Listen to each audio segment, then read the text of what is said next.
Ma femme a dit, mon ex est revenu et veut me voir. Pas besoin de te donner les détails. J'ai répondu, bien sûr. J'ai annulé notre voyage et je suis parti seul. 3 jours plus tard, elle a envoyé un message, où es-tu? J'ai envoyé un selfie à la plage avec une autre femme. Je suis rentré chez moi avec une chemise pleine de billets d'avion et j'ai trouvé ma femme dans la cuisine. Les cheveux attachés, un tablier, la maison sentant le poulet rôti et le romarin. Elle m'a accueilli à la porte, s'est essuyé les mains sur une serviette et m'a embrassé comme si rien au monde ne pouvait aller mal. La table était mise, les bougies prêtes. Pendant 10 minutes, j'ai été l'homme le plus chanceux du monde.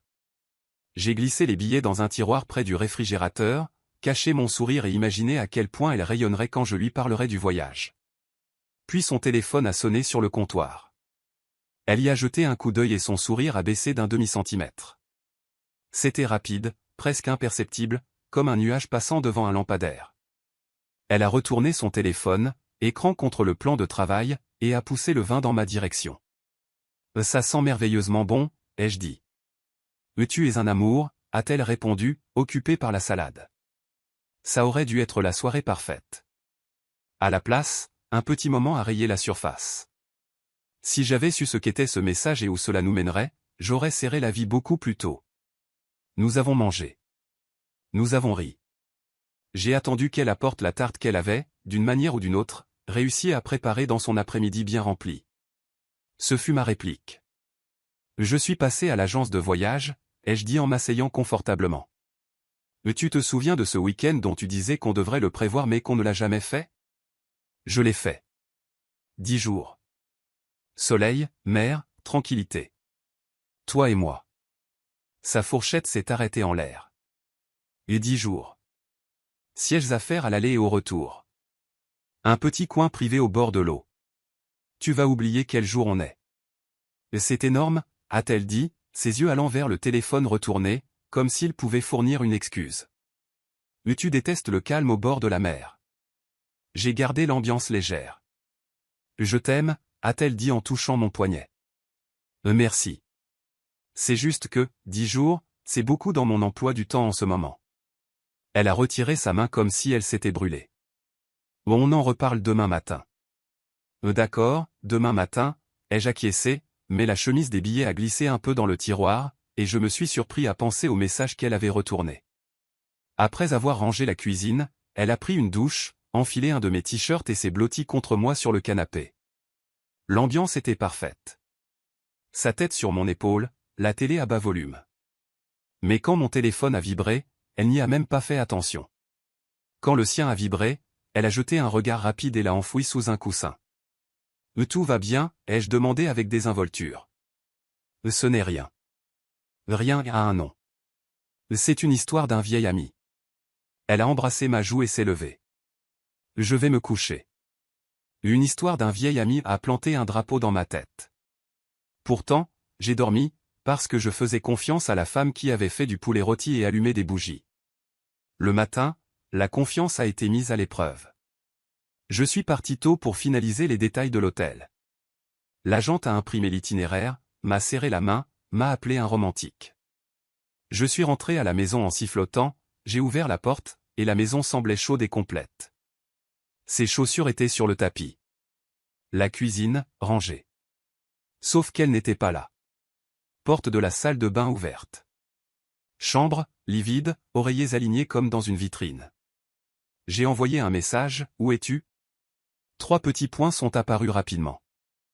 Tu te souviens de mon ex? Il est en ville et voulait dire bonjour. Ne t'inquiète pas, c'est juste pour discuter. Pas besoin de te donner les détails. J'ai fixé l'écran comme si elle me devait de l'argent. Mon pouce a plané. Puis j'ai laissé le téléphone sur le comptoir, je me suis appuyé contre le plan de travail et j'ai écouté le ronronnement du lave-vaisselle comme s'il avait un avis sur tout ça. Juste discuter. Pas besoin de te donner les détails. Je lui faisais confiance. Mais j'ai aussi archivé ces mots comme s'ils étaient des reçus. Si j'avais su à quel point ce simple message allait devenir une boule de neige, j'aurais changé nos plans sur le champ. Quand elle est rentrée vers 17 h, la lumière du jour déjà disparue, elle a retiré ses chaussures d'un coup de pied et a lâché son sac comme si elle venait de courir un marathon. J'ai servi du café et j'ai attendu. Comment s'est passée la rencontre, ai-je demandé, sans émotion dans la voix. Elle a haussé les épaules. Ça allait. Ça allait comme dans ennuyeux. Ça allait comme dans bizarre. Ou ça allait comme dans cette conversation est terminée.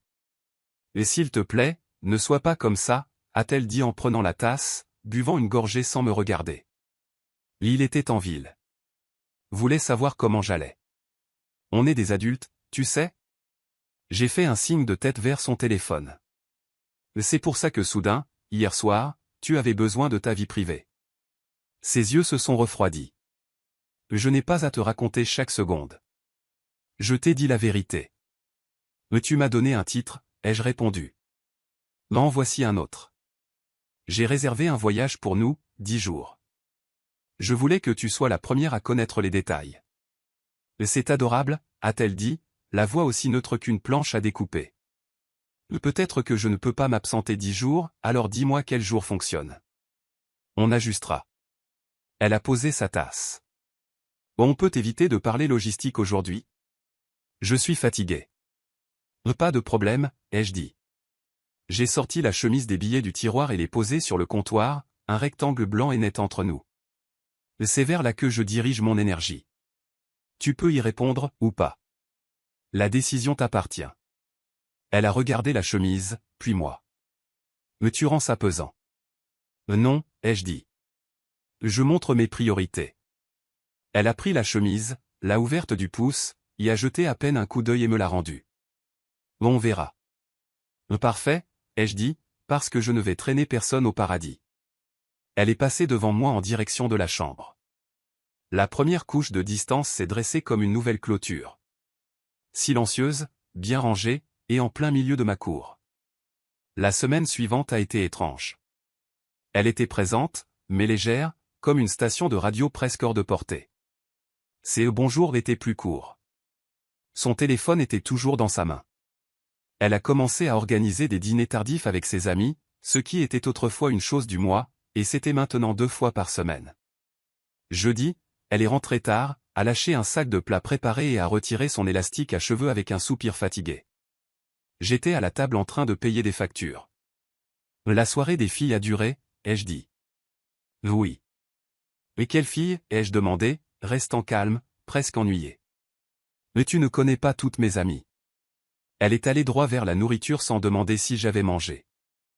J'en connais assez pour savoir les noms, dis-je. Mais si on est dans le mood ou pas besoin de te donner les détails, très bien. Je vais faire de même. Nous ne ferons pas le voyage comme prévu. Sa tête se releva brusquement. Quoi? Je ne vais pas traîner une tension dans les halls d'aéroport. Je vais changer les dates. Je glisse un dossier dans mon sac. Et quand tu pourras regarder une plage sans avoir un comité dans la tête, toi et moi, on pourra en reparler. D'ici là, je ne vais pas passer 10 jours à écouter du silence. C'est de la manipulation, coupe ATL. Non, dis-je. C'est une limite. J'ai construit quelque chose de bien. Je ne vais pas rester assis dessus avec quelqu'un qui le traite comme une obligation. Elle tente la manière douce, la première illusion. Je suis désolé si cette semaine a été bizarre. C'est juste que beaucoup de choses sont remontées à la surface. De vieux souvenirs, de vieilles attentes. Il a pris contact. Ça a remué des choses. Je règle ça. J'aurais dû t'en dire plus. Merci pour le voyage. Sérieusement. Je comprends, dis-je, sans laisser cela s'installer. Mais tu règles tes affaires. Je ferai des plans quand j'aurai une partenaire qui y sera. Je suis dedans, dit-elle doucement, s'approchant, la main sur mon bras. Ne me punis pas d'être honnête. Je ne punis pas, répondis-je, réorganisant mes pensées. Je reporte le voyage et je me retire de tout point d'interrogation nocturne. Mais qu'est-ce que ça veut dire? Ça veut dire que chaque fois que tu sortiras avec les filles, je ne vais pas rester ici assis comme un pot de fleurs. Je ferme boutique. Je vois mes amis. Je vais à la salle de sport. Si tu veux du temps, prends-le. Je vais prendre le mien. C'est mesquin.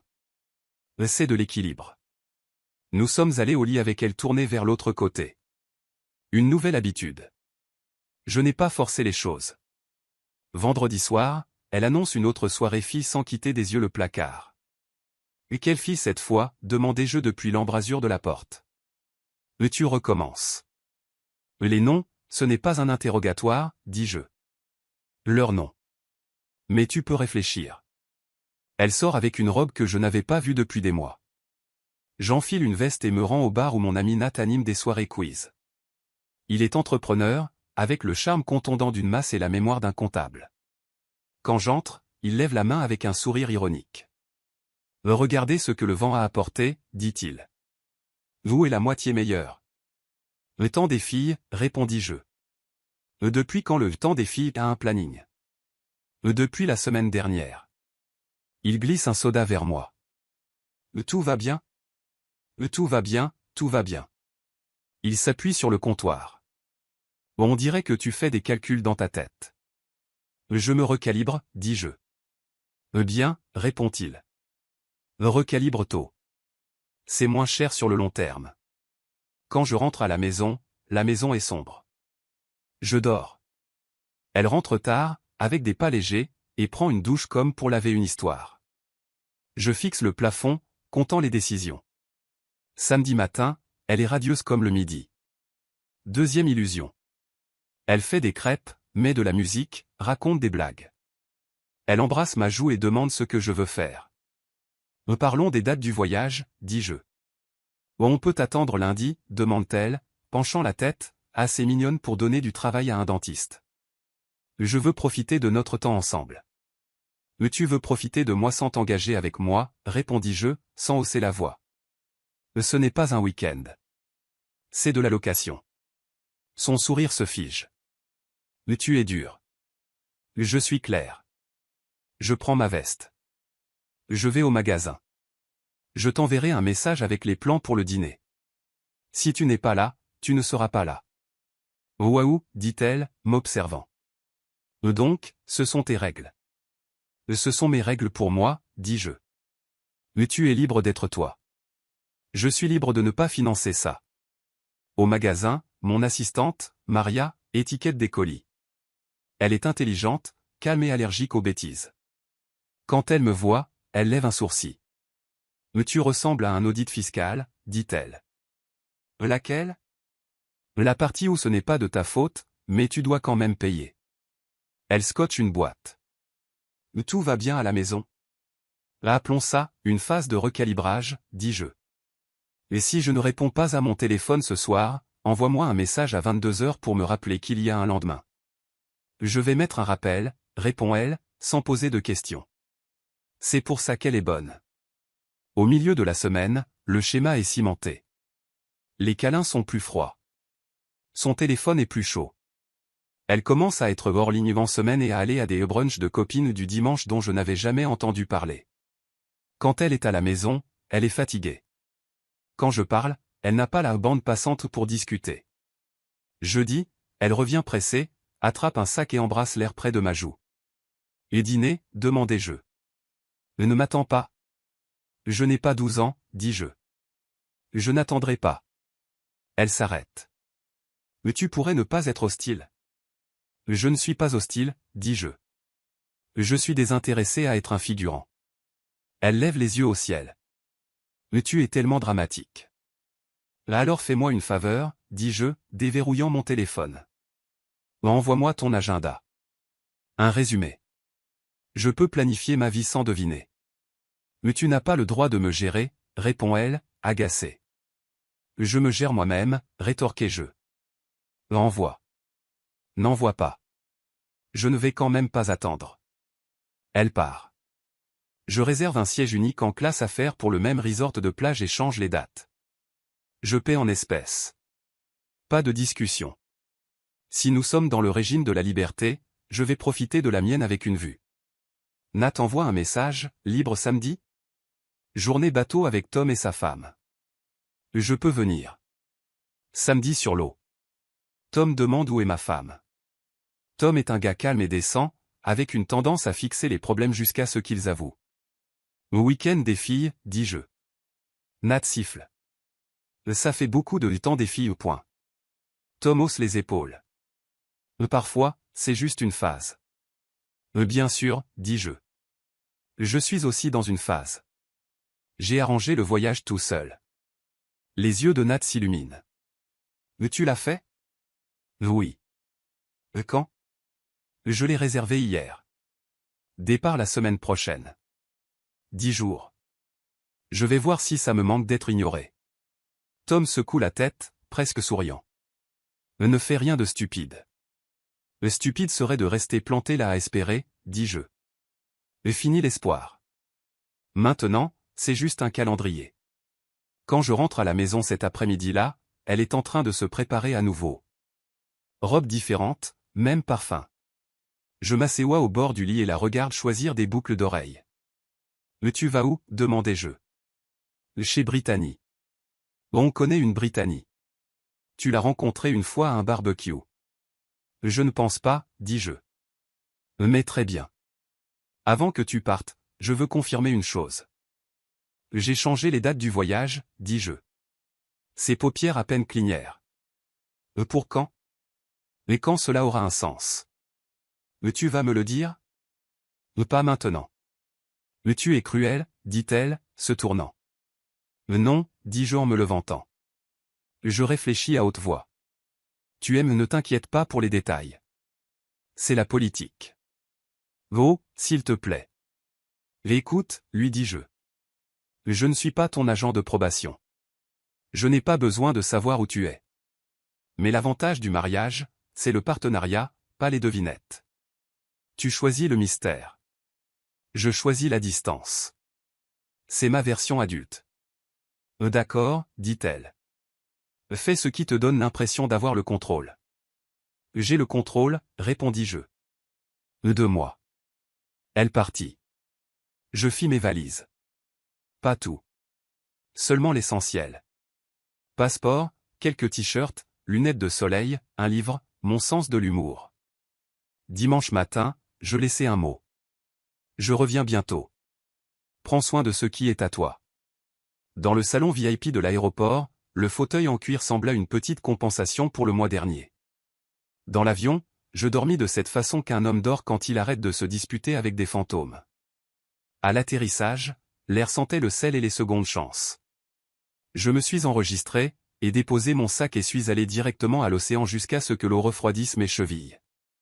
Le deuxième jour, je me suis senti humain. J'ai nagé, lu, mangé du poisson grillé et n'ai parlé à personne qui voulait quelque chose de moi. La deuxième nuit, une femme de mon âge demanda si le siège à côté de moi était pris. Paige. Divorcée depuis 3 ans, gérante d'une petite agence de marketing, rit comme si elle faisait confiance à ses propres blagues. Nous avons parlé de tout, sauf du mariage. C'était facile. Ça n'avait pas besoin d'être plus que ça. Nous nous sommes promenés. Nous avons gardé les choses adultes et simples. Bonne compagnie. Rien de promis. Je ne vérifiais pas souvent mon téléphone. Je ne jouais plus à l'ancien jeu. Je construisais une nouvelle routine dans ma tête qui ne dépendait pas de la sienne. 3e jour. Fin de matinée. Je jetai un coup d'œil à mes messages. Rien d'elle. Cela racontait une histoire à lui tout seul. Je rangeai mon téléphone et allai nager. Vers le coucher du soleil, alors que Paige et moi étions assis au bord de l'eau avec du thé glacé, mon téléphone vibra. L'écran s'alluma comme un signal d'alarme. Elle, où es-tu? J'ai besoin d'argent. Elle, non. Bonjour. Elle, non, tu vas bien? Exactement le genre de message que l'on envoie quand on croit que le monde fonctionne à son rythme. Je ne tapais rien pendant 1 minute. Puis je changeai l'appareil photo en frontal, me penchai vers Paige et chuchotai, ça te dérange de prendre une photo pour une blague rapide? Elle sourit d'un air malicieux. Et si ça ne va pas sur Internet, bien sûr. Ça va à une personne qui a demandé des détails, dis-je. Elle hocha la tête. Je pris la photo. Moi, le nez brûlé par le soleil. Une femme en robe d'été dans le coin du cadre. Tous les deux décents, complètement habillés, souriant à rien d'autre que la journée. Je l'envoyais avec une légende. Moi, pas besoin de te donner les détails. Les appels commencèrent à pleuvoir comme des sirènes. Je laissai les 2 premiers sonner dans la brise océanique. Au 3e, je répondis. C'est quoi ça? Exigea-t-elle. De la clarté, dis-je. Et c'est qui, elle? Ne t'inquiète pas, c'est juste pour discuter. Tu trouves ça drôle? Je trouve que je suis cohérent. Tu es cruel. Je suis toi, dis-je, et je raccrochai. Puis je bloquai son numéro. Je posai mon téléphone, écran contre la table, et regardai le soleil finir sa journée. Paige leva un sourcil. Ça avait l'air lourd. Longue histoire, dis-je. Version courte, j'ai enfin égalisé l'énergie. Bon pour toi, dit-elle. Tu veux en parler? Pas aujourd'hui, dis-je. Aujourd'hui, je veux écouter l'océan faire son travail.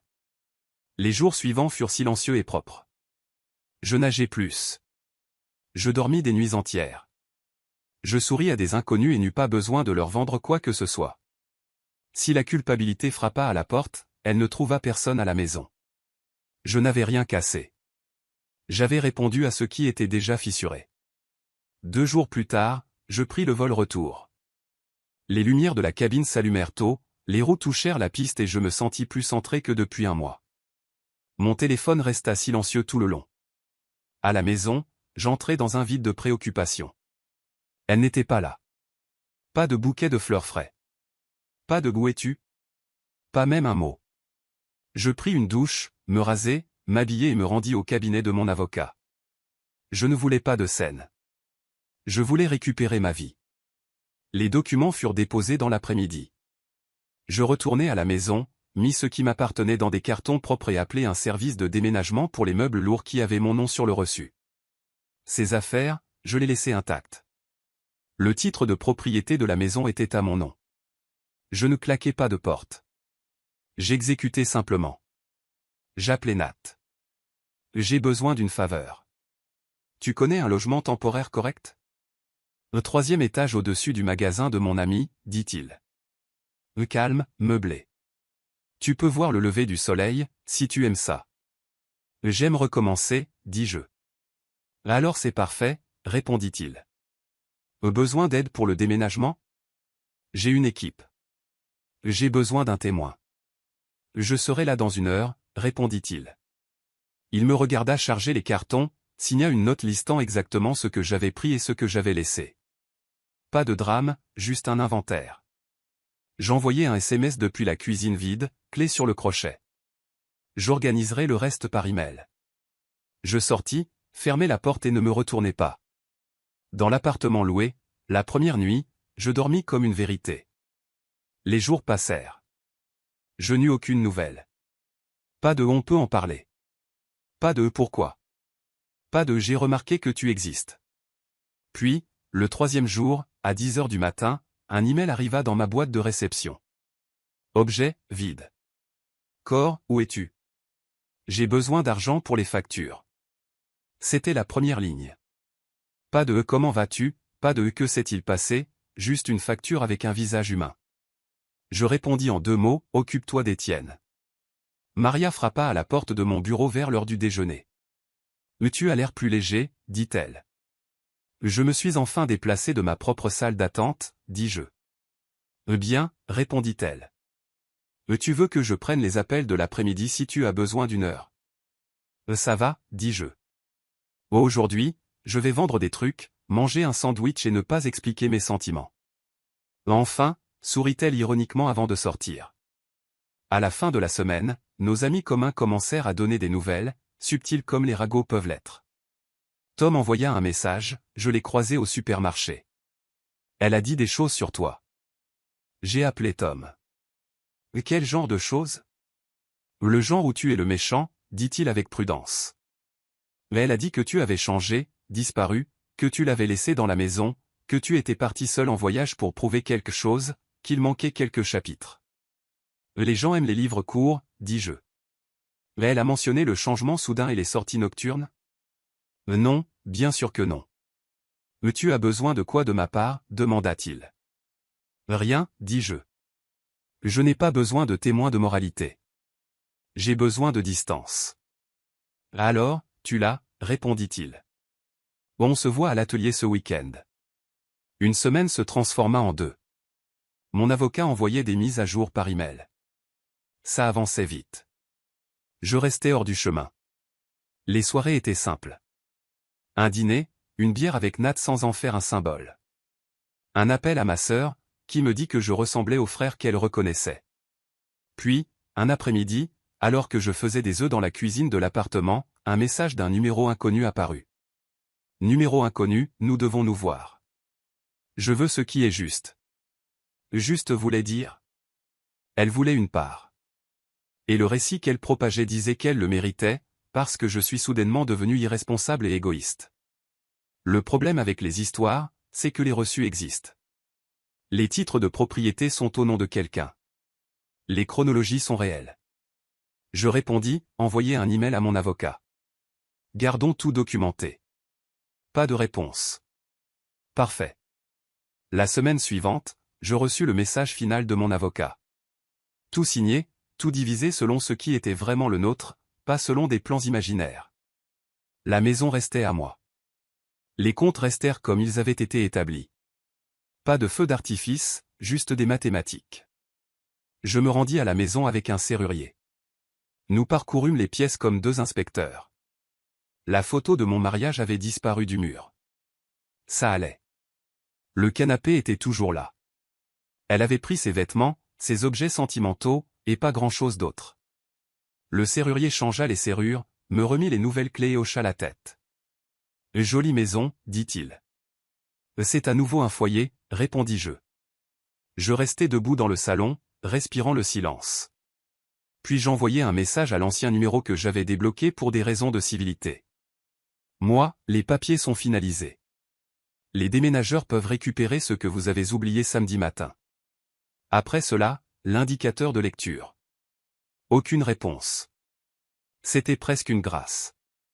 Nat apparut ce soir-là avec de la nourriture chinoise et un mauvais film. Il s'installa sur le canapé, enleva ses chaussures comme s'il payait un loyer. « Tu vas bien » dit-il. « Je me sens comme une personne normale » répondis-je. « Tu es une meilleure version » le corrigea Théil. « Et maintenant ?»« Maintenant, je vis » dis-je. « Je travaille. Je soulève des poids lourds. Je me rends des comptes à moi-même. » Il leva sa barquette de nourriture. « Ô maison silencieuse !»« Ô maison silencieuse » fis-je écho. 2 semaines plus tard, je croisai Paige en ville. Elle était en conférence et me reconnut de l'autre côté d'un passage piéton. Nous prîmes un café. Nous ne fîmes pas de promesses. Nous convînmes que l'amitié adulte n'est pas une dégradation. Puis nous continuâmes nos vies, avec un sourire et une légèreté que je n'avais pas auparavant. Les rumeurs revinrent par les amis comme l'eau dans les canalisations. Son ex avait de nouveau disparu de sa vie. Elle avait déménagé. Quelqu'un avait vu une publication dans une ville plus petite, à quelques heures de route. Nouvel appartement. Nouvelle légende de nouveau départ. Personne ne me demanda comment je me sentais. Ce n'était pas leur affaire. De toute façon, je me sentais bien.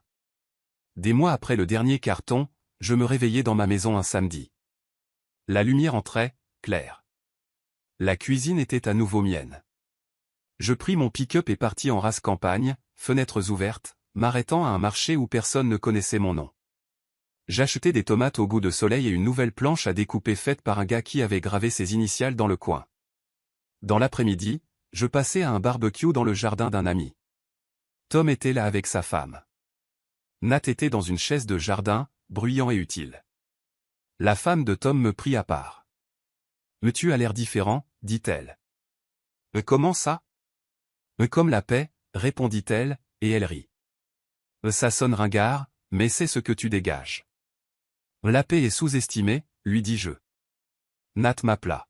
« Soirée de réinauguration de la maison le week-end prochain » demanda-t-il. « Rien de grand » dis-je. « Amis proches, pas de discours. »« J'apporte des cupcakes qui ont le goût du sucre et des mauvaises décisions » dit-il en souriant. Je regardais le jardin, le groupe qui, d'une certaine manière, m'avait soutenu simplement en restant autour de moi quand j'en avais besoin. Je pensais au poulet rôti, aux billets dans le tiroir et à ce message qui avait placé un miroir dans ma maison. Tout après cela fut des choix. Voici ce que j'ai appris. On ne gagne pas le respect en l'expliquant. On ne maintient pas une limite en suppliant quelqu'un de ne pas la franchir. On montre ce qui compte par le chemin que l'on suit et la personne que l'on devient quand la porte se ferme. J'ai arrêté de courir après. J'ai arrêté d'attendre. Et le bruit a disparu.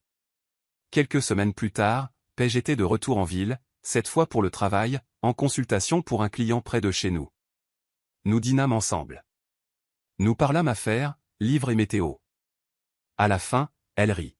« Tu es plus léger maintenant » dit-elle. « J'ai été édité » répondis-je. « Et l'ex, localisé » demanda-t-elle. « À ce qu'il paraît, oui » dis-je. « Bien » répondit-elle. « Tu mérites quelqu'un qui t'apprécie en semaine. »« Je m'apprécie en semaine » dis-je. « Un meilleur départ possible » sourit-elle. Je la raccompagnai à sa voiture. Pas de feu d'artifice, juste deux personnes qui connaissaient la valeur des sorties propres et des entrées lentes. Je retournai à ma maison silencieuse, ouvris une fenêtre et restai là, les lumières éteintes, à écouter les sons ordinaires d'un quartier qui avait survécu à notre drame. Avant de dormir, j'ouvris le vieux tiroir près du réfrigérateur. Les billets de voyage étaient toujours là, déjà utilisés, sauf celui que j'avais utilisé seul. Je pris l'enveloppe, la glissai dans le bac de recyclage et fermai le tiroir. S'il y a une morale, la voici. Quand quelqu'un te dit « ne t'inquiète pas », tu n'as pas besoin des détails. Crois-le. Il t'informe de ta position dans la file des priorités.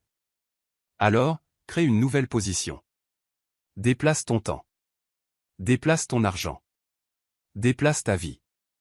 Ne crie pas. Ne fais pas de discours. Laisse l'action fermer la porte. Le dernier message que je lui ai envoyé fut aussi la dernière chose que je prononçai à haute voix, ce jour-là, immobile sur le pas de la porte, les clés sur le crochet. Ce n'était pas poétique. C'était précis. « Tu n'es pas obligé de me choisir » ai-je dit à la maison vide. Mais moi, je me choisis moi-même. Et ce fut tout. L'atelier a prospéré ce trimestre-là. Maria a eu une augmentation. Nat et moi avons instauré une routine du samedi, basket à 9 h, café ensuite. Tom et sa femme sont venus pour des hamburgers un dimanche, et nous avons mangé sur la terrasse, à une nouvelle table que j'avais poncée moi-même. La maison semblait habitée par quelqu'un qui sait où sont ses outils. Quant à elle, des amis m'ont dit qu'elle avait encore déménagé. Une nouvelle ville, un appartement près de l'autoroute. Elle essayait de reconstruire. Très bien. Les gens font ça. Je ne la hais pas. Je ne lui souhaite pas de mal. Je ne regrette pas non plus d'avoir été un personnage secondaire dans ma propre maison. J'ai maintenu la limite. J'ai maintenu le ton.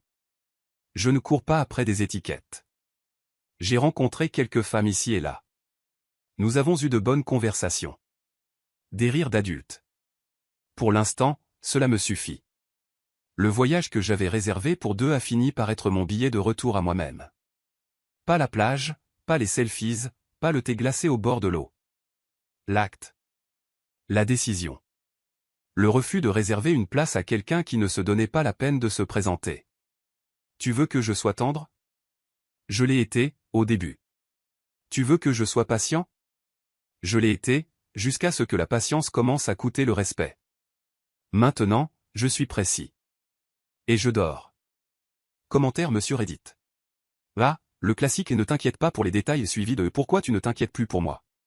Elle voulait de la liberté, il a donné de la liberté. Elle voulait du mystère, il est devenu maître du mystère.